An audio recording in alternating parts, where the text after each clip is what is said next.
কোন মাযহাবের লোকা একজন ইমামকে মানে না। যদি কেউ দাবি করে, আমি বলবো হয়তো সে নিজের মাযহাবকে বুঝে নাই, আর নইলে মিথ্যা বলে।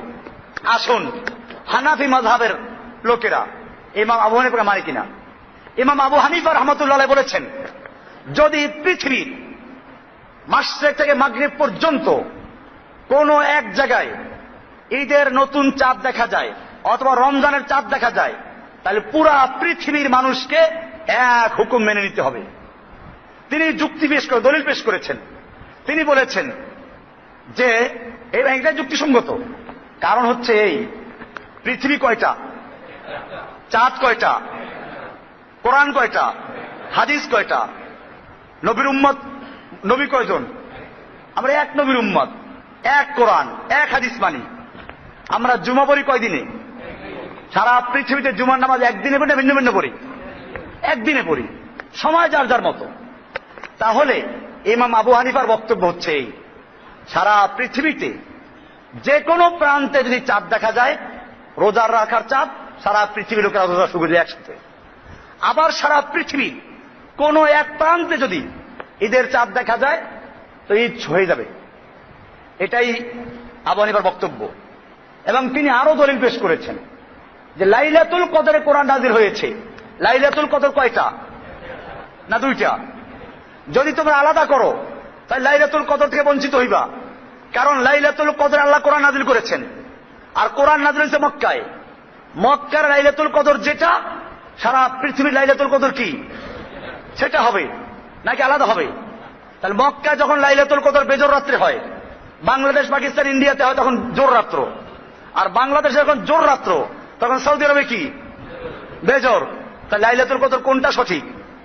দুইটা বলতে পারবেন না, যে যার যার মতো তার তার মতো। কারণ এই লাইলাতুল কদরের সাথে সম্পৃক্ত কোরআন নাযিলের।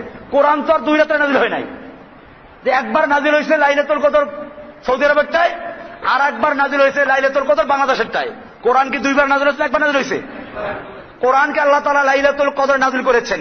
কোরআনে স্পষ্ট আছে, ইন্না আনজালনাহু ফি লাইলাতুল কদর। আমি কোরআনকে নাযিল করেছি লাইলাতুল কদরে।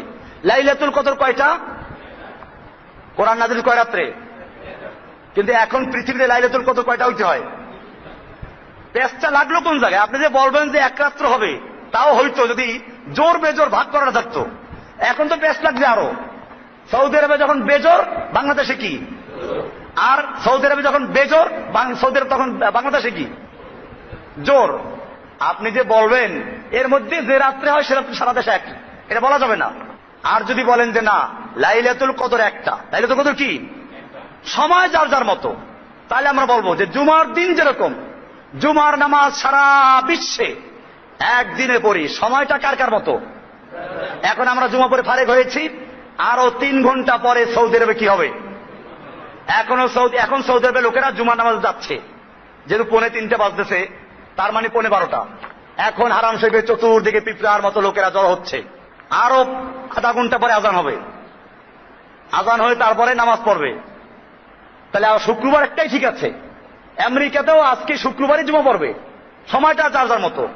ঠিক এরকম ভাবে লাইলাতুল কদর পুরা দুনিয়াতে কয়টা হবে? ঈদ কয়টা হবে?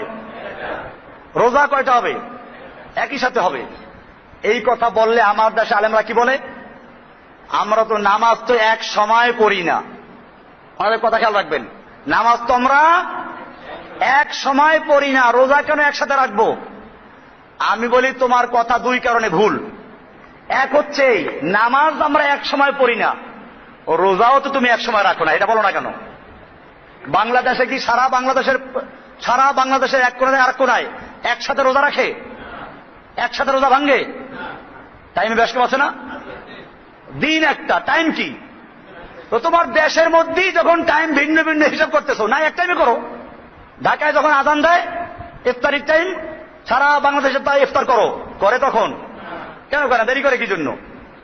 7 মিনিট পরে, 3 মিনিট পরে, বরিশালে 4 মিনিট, অমুক জায়গায় 3 মিনিট, কক্সবাজারের 5 মিনিট, এই 5 মিনিট দেরি করে না? তো এই যেমন তুমি একই দিনে করছো, কিন্তু সময় যার যার মতো, এইটার পরিধি বাড়াও, যে সারা দুনিয়াতে একদিন রোজা শুরু হবে, সময় যার যার মতো। সৌদি আরবে 3 ঘন্টা পরে, আমেরিকা 11 ঘন্টা পরে। সমস্যা আছে কোনো? এই বর্ডার তৈরি করেছে কে?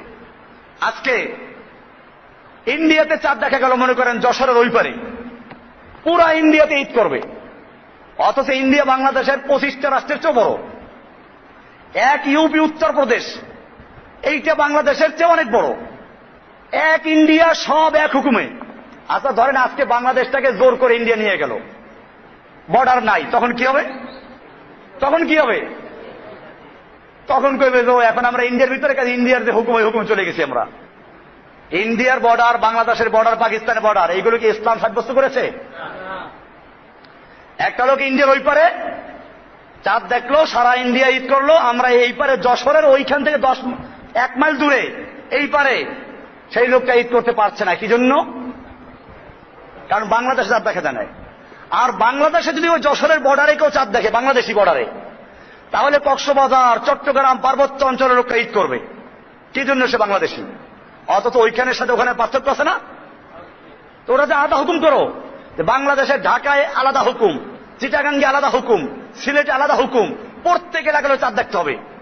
কারণ আল্লাহ রাসূল সাল্লাল্লাহু আলাইহি ওয়াসাল্লাম বলেছেন, সুমু লিরুয়াতিহি ওয়া আফতিরু লিরুয়াতিহি, তোমরা চাঁদ দেখে রোজা রাখো আর চাঁদ দেখে রোজা ছাড়ো। তোমরা চাঁদ দেখো, কাজে তোমরা ঢাকার লোকেরা চাঁদ দেখো, বরিশালে চাঁদ দেখো, ইন্ডিয়াতে চাঁদ দেখো, পাকিস্তানে চাঁদ দেখো, পাকিস্তানের মধ্যে আবার ইন্ডিয়ার মধ্যে আবার প্রদেশটা আলাদা হবে, জেলা আলাদা হবে, কক্সবাজার চাঁদ দেখো, পার্বত্য অঞ্চলে চাঁদ দেখো, সিলেটের চাঁদ দেখো। কেন? আল্লাহ রাসূল বলেছেন চাঁদ দেখে রোজা রাখো, চাঁদ দেখে রোজা ছাড়ো। খবরদার চাঁদ না দেখে রোজা রাখতে পারবি না। আপনারা কয়জনে চাঁদ দেখছেন এবার?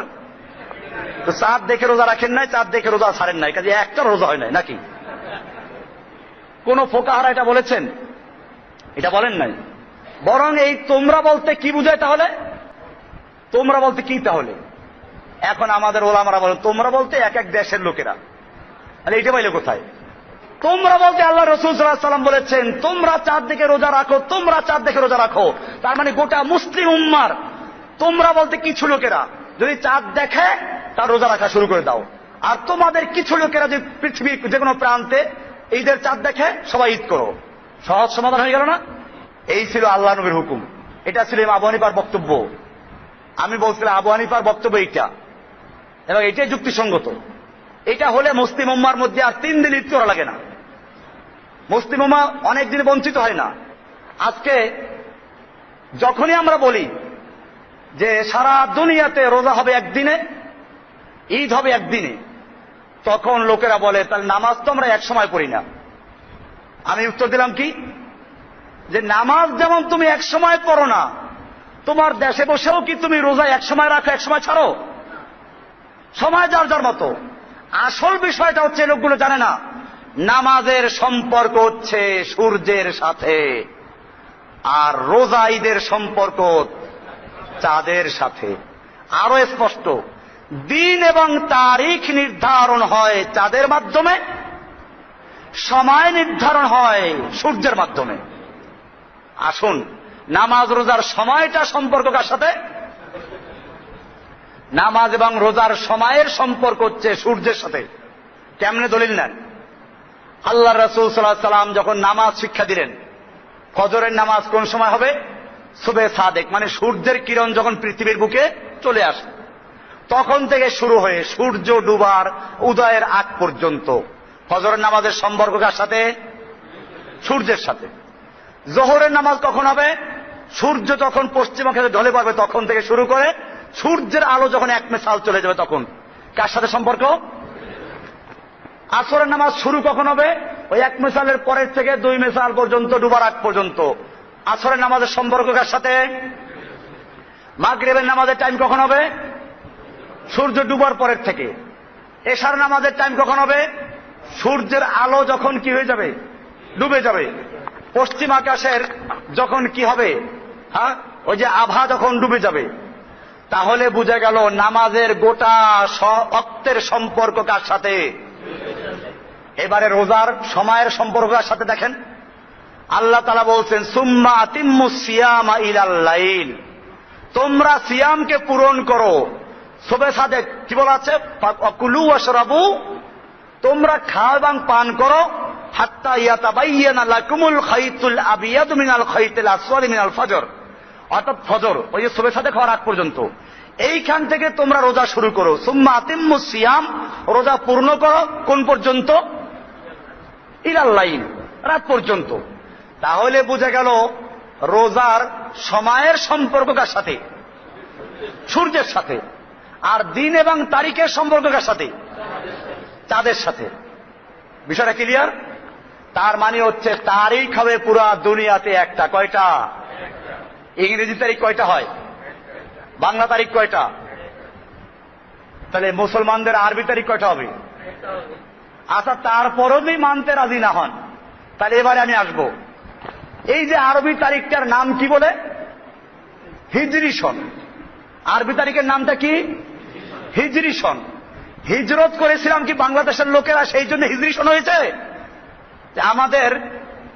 আমাদের নেতারা বা বাংলাদেশের জাতির জনক হিজরত করে পাকিস্তান গিয়েছিলেন যেদিন, সেদিন থেকে হিজরি সন গণনা শুরু হয়েছে। বিষয়টা এমন। অথবা জাতির ঘোষক, জনক বললে আবার ঘোষক না বললে আর কেউ নাখোশ হইতে পারে। বোঝেন নাই কিছু? জনক আর কি? ঘোষক। ঘোষক যেদিন ঘোষণা করলেন সেদিন থেকে হিজরি সন গণনা করা হয়েছে। বিষয়টা এমন। বাংলাদেশের কোন বুজুর্গ যেদিন আত্মপ্রকাশ করেছেন সেদিন থেকে হিজরতের সন ঘোষণা করা হয়েছে। বিষয়টা এরকম। হিজরি সনটা ঘোষণা করা হয়েছে কোন দিন থেকে? আল্লাহর নবী মুহাম্মদ সাল্লাল্লাহু আলাইহি ওয়াসাল্লাম মক্কার থেকে হিজরতকে মদিনায় গিয়েছিলেন, ওই সময় থেকে হিজরি সন গণনা শুরু হয়। তাহলে হিজরি সনের তারিখটা কি ওইটার সাথে সম্পর্ক রেখে হবে না বাংলাদেশের হবে? তাহলে যারা বাংলাদেশের হিজরি সন গণে তারা কি করে? তারা কার হিজরতের সন গণনা করে? মুহাম্মদ সাল্লাল্লাহু আলাইহি ওয়াসাল্লাম হিজরি সন না অন্য কারো হিজরতের সন? কার হিজরি সন? আরবি সনটা কিসের সন? হিজরি সন। হিজরি সনের সম্পর্ক কিসের সাথে? হিজরতের সাথে। কে হিজরত করেছিল? মুহাম্মদ সাল্লাল্লাহু আলাইহি ওয়াসাল্লাম। সেটা কি বাংলাদেশের হিজরি তারিখে হিজরত করেছিল না আরবদের হিজরি তারিখে? আপনি কোনটা মানতেছেন? এরপরে আসুন, আরাফাতের ময়দানের হাজিরা 9 তারিখে যখন আরাফাতের ময়দান অবস্থান করে, সেই সময় অন্যদের জন্য, গায়রে হাজিদের জন্য রোজা রাখা অনেক সওয়াবের কাজ। আমার সিয়ামের বইয়ের মধ্যে লেখা আছে, দলিলগুলো আর লেখেন, হাদিসে দলিল দেওয়া আছে। এখন আরাফাতের ময়দানে যেদিন অবস্থান করে 9 তারিখ, জিলহজ মাসের 9 তারিখ, রোজা রাখা সবার জন্য ফজিলতের বিষয়। এখন বাংলাদেশের মানুষেরা কোন দেশের 9 তারিখে রোজা রাখবে? সৌদি আরবের জিলহজ মাসের 9 তারিখে না বাংলাদেশের জিলহজ মাসের 9 তারিখে? যদি বলেন সৌদি আরবের বাংলাদেশ জিলহজ মাসের 9 তারিখে, তাহলে তো ভাইজান বাংলাদেশের 9 তারিখ হয় নাই, আপনি কিসের আরাফাতের দিন রোজা রাখতেছেন? আর যদি বলেন আমি বাংলাদেশের জিলহজ মাসের 9 তারিখে রোজা রাখবো, তাহলে ওই সময় মেহরবানি করে দেখবেন আরাফাতের ময়দানে হাজী সাহেব থাকা দূরের কথা, কুত্তাগুলোও চলে গেছে। কুত্তাগুলোও নাই ওখানে, ওখানে খাওয়ান পাইবেন এখন। আর আরাফাতের ময়দানে কারো বাড়ি করো না, এই যে কুত্তরে খাওয়াইবে, সব চলে গেছে ওখান থেকে। তাহলে এই যে আপনি আরাফাতের দিন রোজা রাখবেন, কোন আরাফাতের দিন? জিলহজ মাসের প্রথম 10 দিন এবং রাতের অনেক ফজিলত, রাতে ইবাদত করো, দিনে রোজা রাখো। কোন 10 দিন? বাংলাদেশের জিলহজ মাসের 10 দিন না ওইখানের প্রথম 10 দিন?